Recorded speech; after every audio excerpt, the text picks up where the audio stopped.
Es un placer para mí nuevamente poder estar acá, en este caso, interactuando asincrónicamente con ustedes, iniciar con un agradecimiento al 11º Congreso Internacional de Psicología y Educación, dominando la sintaxis, por los esfuerzos realizados y por la constancia que han tenido en todo este proceso tan difícil para todos, y bueno, celebrar que hoy están la mayoría de ustedes presencialmente, pudiendo tener este espacio de compartir nuestras producciones.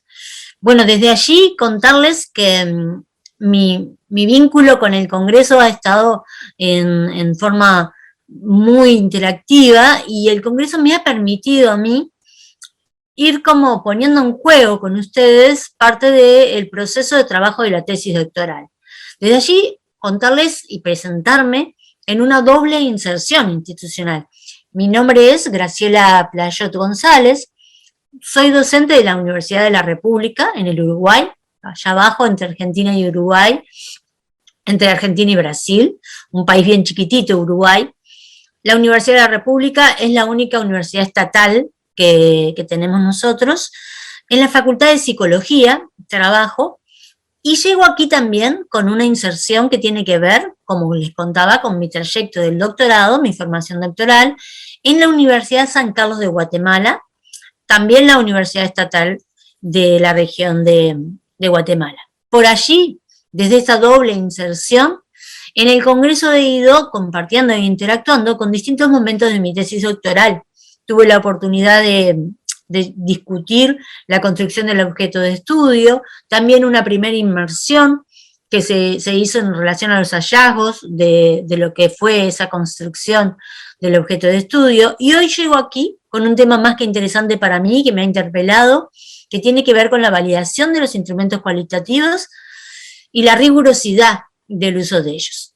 Por allí, entonces, el título de mi ponencia: validación de los instrumentos cualitativos para la comprensión de la comunicación no verbal en las docencias universitarias, en el eje de educación. Un poquito contarles sobre la tesis en la que se inscribe esta comunicación, ¿verdad?, de la validación. La tesis en la que yo vengo trabajando tiene que ver con la comunicación no verbal en el aula de ingreso al plan de estudios de la licenciatura en Psicología 2013. Mínimamente discutir para que ustedes un poco tengan una idea de un contexto en el que se inscribe esta comunicación. Los jóvenes que ingresan a la Universidad de la República, subjetividades discontinuas e históricas, dirá por allí Bacotti, un compañero del Instituto de Educación, donde el 50% de los estudiantes universitarios tiene más de 25 años. Mayoritariamente son capitalinos y mujeres, 53,7 primer generación en la Universidad de la República. El 53 trabaja, y de este 53 que trabaja, el 45,8 lo hace más de 40 horas semanales. Este perfil de ingreso a la universidad en general, y que se repite en psicología, nos trae una realidad e identidad institucional para pensar los procesos de ingreso. Una realidad deseada, que es el incremento de la matrícula. La Universidad de la República es de libre acceso, laica, gratuita. Eso hace que en la Facultad de Psicología dentro del área de salud, es el servicio que tiene mayor matrícula. Estamos con un ingreso de 3.500 estudiantes aproximados por la generación pasada. Y en esta realidad deseada, un deseo de realidad, jugando con las palabras, donde lo docente y el docente de ingreso toma, desde los antecedentes y de la investigación educativa, un perfil específico, y es una figura relevante para los procesos de permanencia, un poco desde la mirada de lo que Sandra Carvajal trabaja en su trayectoria de doctorado y de grado de maestría, sobre la permanencia. El docente va a tener un lugar prioritario en los procesos de hospedaje al estudiante, y Viviana Mankowski, cotutora de mi trabajo doctoral de la Universidad de San Martín, su línea de trabajo va a hablar de la pedagogía de los inicios. Esta pedagogía de los inicios va a plantear entonces prácticas específicas en los docentes, quienes tenemos la responsabilidad de investir al otro como estudiante, y lo anticipamos un poco al decir de Piero Loni como sujeto. Y en eso mi tesis va a trabajar sobre la comunicación no verbal, solamente en esas dimensiones de la comunicación no verbal, y pensar al docente de ingreso. Situados un poco en el contexto y el fenómeno que trabaja la tesis, ahora sí, contarles sobre esta comunicación. Esta comunicación discute sobre la rigurosidad de los instrumentos que se van a utilizar en la recolección de los datos de la tesis doctoral. Eso me va a llevar a contarles un poco sobre los antecedentes del fenómeno, de cómo se trabaja el fenómeno, profundizar un poquito en esta discusión de si se validan o no los instrumentos en los abordajes cualitativos y en ese caso, ¿qué se busca de ese instrumento? Para después contarles cuál fue el proceso que se realizó en el caso de mi validación, inscripta en un seminario de profundización de la tesis del doctorado, donde se realizaron los métodos requeridos para validar, en mi caso, una técnica de observación y una entrevista cualitativa, ¿sí? Ambos instrumentos son los que se recogen los datos de la tesis. Comencemos entonces con estas discusiones teóricas. Dos líneas de trabajo. Lo que tiene que ver con el fenómeno de la comunicación no verbal, situar los antecedentes recientes del fenómeno y cómo se explora. Eso también abre a dos constructos. Por un lado, los estudios, cuando les digo los antecedentes recientes que traigo acá, los autores para que puedan, a quienes les interesa, indagar, planteamos dos agrupaciones de estos antecedentes que no tienen más de 7 años, ¿sí? Si bien el fenómeno de la comunicación no verbal ha sido un objeto de estudio de mucho interés en los últimos 50 años, la universidad también llega más tarde como ámbito de trabajo en esto. Había muchos estudios que tenían que ver con la educación inicial, muchos que tienen que ver con todo el proceso del maestro en la primaria, pero los estudios de la universidad empiezan de la mano de Poyatos, un investigador de mucho reconocido en la comunicación no verbal, empiezan a profundizar, centrados también y de la mano de los estudios en la enseñanza de una segunda lengua, a tomar la universidad como objeto de estudio. Entonces, en estos estudios que yo les traigo, se recorta solamente la universidad y agrupamos algunos que profundizan sobre la exploración de las dimensiones, y por allí de la comunicación no verbal del docente, y por allí con ello de cómo se construyen las dimensiones, y estudios recientes de los últimos 2 años, donde situados en el contexto de pandemia, se produce un énfasis en la comprensión de la comunicación no verbal del docente, quien en realidad, privado del uso de su cuerpo y de la naturalización de muchas conductas que tienen que ver con lo no verbal en la virtualización forzada de la pandemia, comienzan a aflorar estos estudios que discuten sobre la comunicación no verbal en aulas presenciales y aulas verbales y la expresión de las mismas, ya no de la caracterización de lo que serían las dimensiones. Un poco en esta línea es el estado de la cuestión de lo que hoy surgen antecedentes directos de lo que sería el fenómeno de la comunicación no verbal. ¿Por qué importante el fenómeno? Porque la validación de los instrumentos tiene que estar consistente a la naturaleza del fenómeno, ¿verdad? Entonces, desde allí, esto para que puedan consultar en otro momento, con mayor tiempo, los últimos estudios. Tapia Vidal, que va a ser una persona muy relevante en el trabajo y en esta comunicación en particular, es la doctora Alejandra Tapia Vidal, chilena, quien tiene la generosidad de haberme autorizado el uso de su matriz de observación, producto de su tesis doctoral. Vamos a profundizar un poquito más adelante en esto. De este estudio surge justamente ese instrumento. Ruiz Castillo trabaja el discurso, las conductas y la relevancia discursiva en la toma de turnos. Acá se juega la acronemia del uso de la comunicación no verbal.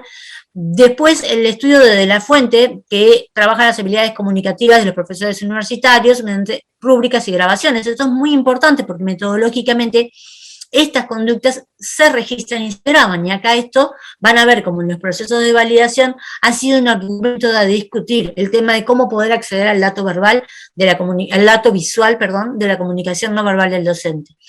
Y el estudio de Quiñones y Romero sobre las exploraciones de las concepciones y prácticas del cuerpo y la comunicación no verbal en la escuela, en el proceso de aprendizaje y en el aula de la lengua extranjera. Este es muy interesante porque trabaja las dimensiones institucionales que contienen al sujeto docente y cómo éstas pueden afectar las expresiones de la comunicación no verbal. Los últimos estudios que traigo por acá tienen que ver con esta tendencia que les explicaba de que en la pandemia sucede desde la ausencia la visibilidad de la comunicación no verbal. Los docentes empiezan a añorar el tema del clima, el poder mirar al estudiante, y se juega acá una reconfiguración de cómo se expresan la comunicación no verbal, y entre esos estudios la proxemia, la dimensión que tiene que ver con lo que serían las distancias corporales en su momento en el aula presencial, obviamente en la comunicación no verbal del aula virtual queda absolutamente restringida.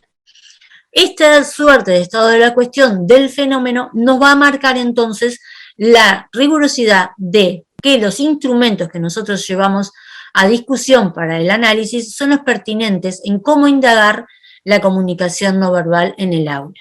Por allí entonces podríamos entrar a discutir la segunda parte del marco teórico específico de esta comunicación, que es la discusión sobre los intercambios que tienen que ver sobre si realmente se validan instrumentos en procesos cualitativos. Entonces, desde allí pararnos ya epistemológicamente en que sí hay una validación, y es requerida una validación en los procesos de investigación cualitativa, pero acompañamos a Hugo y a Lincoln cuando nos expresan que la validación va a depender del paradigma que sustente el estudio. Entonces, en este caso, los enfoques cualitativos, y especialmente en mi tesis, se apoyan en un paradigma constructivista, afirman que se definieron dos criterios de validez, que serían la credibilidad y la transferibilidad.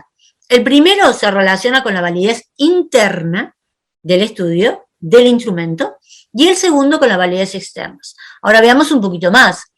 Lo propio de lo cualitativo, entonces, no mirado desde la rigurosidad y cómo expresa la rigurosidad de los estudios cuantitativos, lo propio va a tener que ver con la fiabilidad externa del instrumento, que se trata de que investigadores independientes en escenarios similares en los contextos, puedan visualizar idénticos constructos. Esta semejanza es comparable y traducible al campo de lo cualitativo.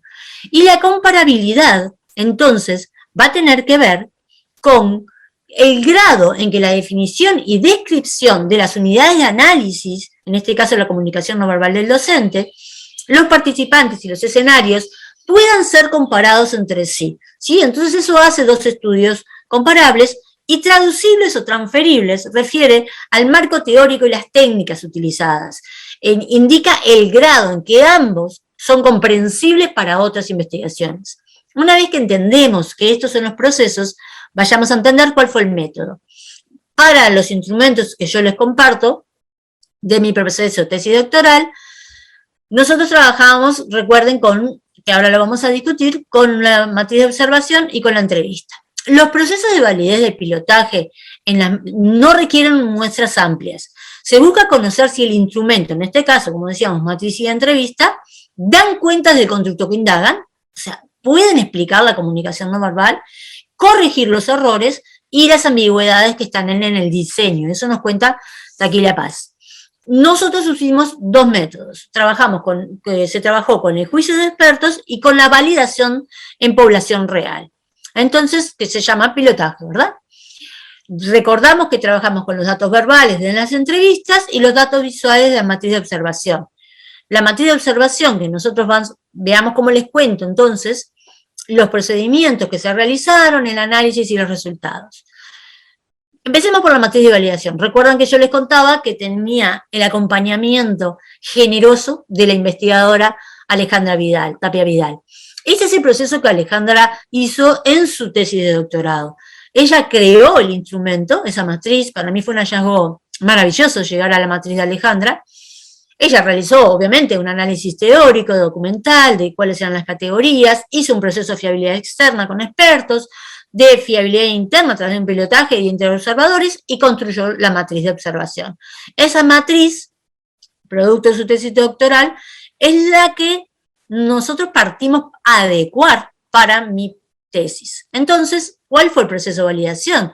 Tomando este instrumento que tenía su proceso de confiabilidad y validez, comenzamos a hacer intercambios con la doctora Tapia Vidal. Luego empezamos en un proceso de validación del instrumento en población real, llevarlo al contexto de la Universidad de la República y comentar, hacer pequeñas inmersiones en las que se pudiera generar si esta matriz se adecuaba. Fuimos haciéndole ajustes, sumamos a estos intercambios con Vidal aportes de la doctora Fabiola Prado, también en el marco de la formación del doctorado, y llegamos a un diseño final tentativo de la matriz que actualmente sigue siendo revisado en proceso real de recolección de datos. Recordamos que los instrumentos cualitativos también admiten como esta flexibilidad de revisión por el propio enfoque. Vimos con Alejandra que el manejar el mismo idioma, las dimensiones teóricas salían de las categorías éticas de lo que la teoría plantea, que es la comunicación no verbal, ambas se utilizaban en el ámbito universitario. Teníamos acá una gran diferencia, y esto es una pregunta interesantísima, de la matriz al instrumento y a la investigación, y es que Alejandra la utilizó solo en aulas presenciales, y nosotros vamos a ver acá qué se produce cuando trabajamos con la matriz en aulas virtuales, ¿verdad? Entonces, decidimos eliminar algunos ítems como actos pedagógicos, acá nombrar también, hacer como un diálogo entre el guión de la entrevista y la matriz, en este caso, para nombrar de alguna manera desde las mismas significantes las categorías e integrar la vestimenta del docente entre los ítems que la matriz podía relevar en la observación, ¿sí? Este proceso de la matriz se pone en diálogo con el proceso de validez de la entrevista. El de la entrevista ha sido un poco más largo, ¿verdad? Acá se resume, nosotros para la entrevista trabajamos en términos de pilotajes y jueces. Es un proceso que se inició desde el 2021 y se cerró finales ahora, en julio del 22. Sí, comenzamos por diseñar un guión. Este guión tentativo se llevó a una validación en población real en el 2021. Esta validación, como hablábamos hoy, no se necesita unas muestras representativas, sino muestras cualitativamente pertinentes. La selección de la muestra fueron casos de docencias en ingreso con más de 15 años de ejercicio profesional. En ese caso se trabajó con Facultad de Psicología y Facultad de Enfermería. Siempre docencias de ingreso del primer semestre de formación. Se realizaron las entrevistas y de ese proceso de validación ya se modificó el guión y también se generaron como insumos sobre el análisis de los datos. Si este guión permitía recabar la información, pudimos publicar un artículo en relación a estos hallazgos preliminares sobre las posiciones provisorias que el docente pedagógicamente realiza de la comunicación no verbal en el ingreso. Pero se mejoró el guión, y este guión fue el que se puso en discusión en este proceso de validación de instrumentos. Ahora aquí se generó una discusión con expertos. Esto tiene que ver con los jueces. Los expertos fueron 2 hombres y 3 mujeres, todos investigadores en el ámbito de la educación superior, con metodologías cualitativas. De ellos, 2 expertos en comunicación no verbal y comunicación, y trabajamos con sujetos que trabajaban en las universidades en Argentina, en Uruguay, en Guatemala y en Chile. Desde allí, entonces, fue absolutamente enriquecedor el trabajo. En un principio buscamos hacer una entrevista grupal, pero eso no fue posible porque las franjas horarias diversas de las regiones hacían que coincidir los expertos no fue pertinente, y son entrevistas largas, entonces realmente se daban desajustes muy importantes en las franjas horarias. Lo que hicimos fue trabajar a nivel individual. Yo me entrevisté con cada uno de ellos, en una entrevista en profundidad, que se registró en cuentas institucionales de Zoom, y luego hicimos un análisis de contenido, basándonos un poco en la construcción de lo que serían categorías, temáticas que aparecen en la validación de los aportes de cada uno de los expertos. Claro que para ellos se les mandó una hoja de información, la autorización de su posibilidad de participar como expertos y de que se pudieran como dar sus datos básicos a través de la investigación. Esto fue un proceso excelente formativo y que además permitió cambios relevantes en el instrumento. Ahora los vamos a compartir, pero para contar un poquito cómo cierra el proceso, una vez que se modificó nuevamente a partir de la validación de los jueces y se realizó un análisis de sus aportes, como un análisis trabajando con el MaxQDA y con el contenido, se modifica el instrumento y se lleva a una validación real. De nuevo se lleva a un pilotaje, esto fue en el 2022, para ver si ese instrumento nuevamente podía dar respuesta a el constructo que intentábamos nosotros trabajar en profundidad y de esa validación vuelve a surgir en el pilotaje algunos ajustes que dan con lo que yo llamo diseño de guión 3, que es el instrumento absolutamente mejorado con este proceso de validación por pilotaje y por expertos, que va a ser con el que yo voy a relevar en este semestre, segundo semestre del 2022, mi trabajo de campo. Algunos de los aportes, fíjense, el guión pasó de 5 preguntas a 7, a 9 y finalmente a 8.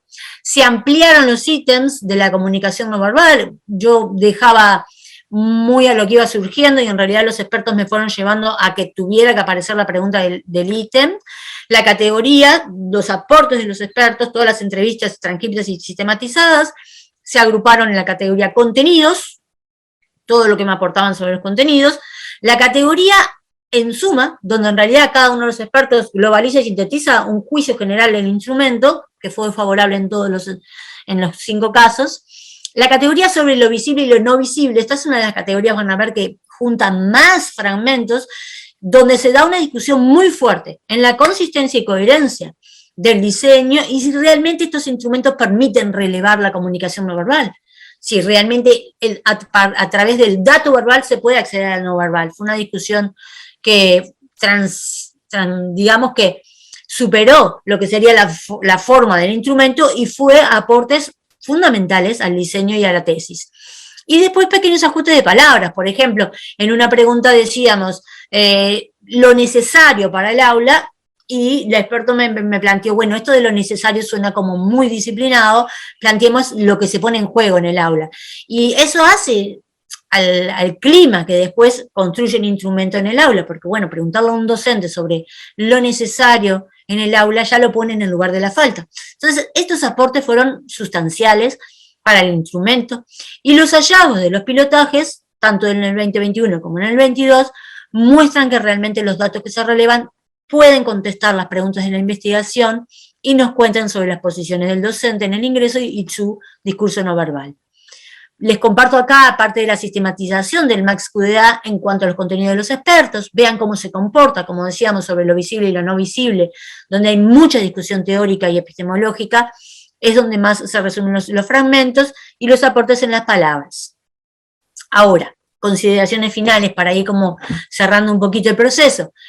La duración de la entrevista fue algo que vimos con los expertos que es complejo, es una entrevista que es larga y que requiere esto, y en eso se evidenció también que se produce en el docente que transita la entrevista un tiempo de metacognición, porque lo que nosotros estamos preguntando justamente es acceder a la comunicación no verbal. El docente tiene que reflexionar y recupera y vuelve verbales datos que no solo no los había pensado, sino que en realidad no estaban conscientes hasta que la entrevista pone en juego esto. Entonces, se produce así un tiempo de metacognición que hace que la entrevista sea más larga. No solo que el guión es un poco largo, sino que el docente toma tiempo en poder recuperar y hacer consciente el objeto de estudio.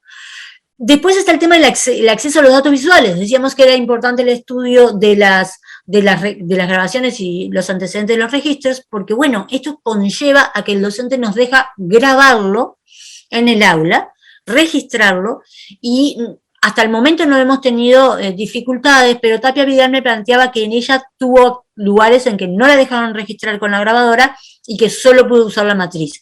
Lo que venimos haciendo nosotros hasta ahora es matriz y grabación. Eso es muy bueno porque permite al investigador volver sobre el análisis.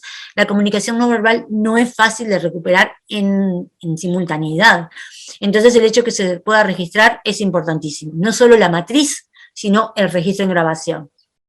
Y también, esto es importante, los datos en los 2 pilotajes mostraron variabilidad relevante entre los dispositivos presenciales y los dispositivos virtuales, por lo cual va a ser un insumo muy interesante en la investigación plantear ese nivel de diversidad, ¿sí? Por ahí un poco les dejo las conclusiones, como decíamos, los entrevistados y los expertos concluyen que el instrumento es pertinente para el objeto de estudio, con aportes mínimos de cambios aparentes y con la discusión en profundidad de la coherencia epistemológica, teórica y metodológica del diseño. La validación del pilotaje de la población real en los 2 momentos de ISO muestran que el guión permite los datos y responde a las preguntas de investigación. Expresa también diversidad de los dispositivos en la expresión de los componentes de la comunicación no verbal. Y con respecto a la matriz, estamos en el proceso de continuando de revisión, continuamente interactuando con Tapia, porque bueno, está este obstáculo, digamos, que si bien están esas coincidencias en cuanto al idioma, lo universitario, aparece la innovación del aula virtual que va a tal vez requerir unos ajustes o saldremos con dos matrices, la matriz de Tapia Vidal en las aulas presenciales y una adecuación para el aula virtual. Entonces, desde aquí también compartir con ustedes las referencias que aparecen en esta comunicación y ponerme a disposición y de oreja muy abierta para que me puedan hacer llegar ustedes todos los comentarios y aportes que les surjan a esta discusión tan pertinente de dar, que tiene que ver con que sí, en los estudios cualitativos se validan los instrumentos y que la flexibilidad de lo cualitativo no disminuye con la rigurosidad de la posición metodológica para investigar. Entre ellas, validar instrumentos tan flexibles como un guión de entrevista. Les dejo mis abrazos y espero seguir disfrutando que todos podamos seguir disfrutando del encuentro con todas las presentaciones que nos convocan a formarnos. Un abrazo para todos.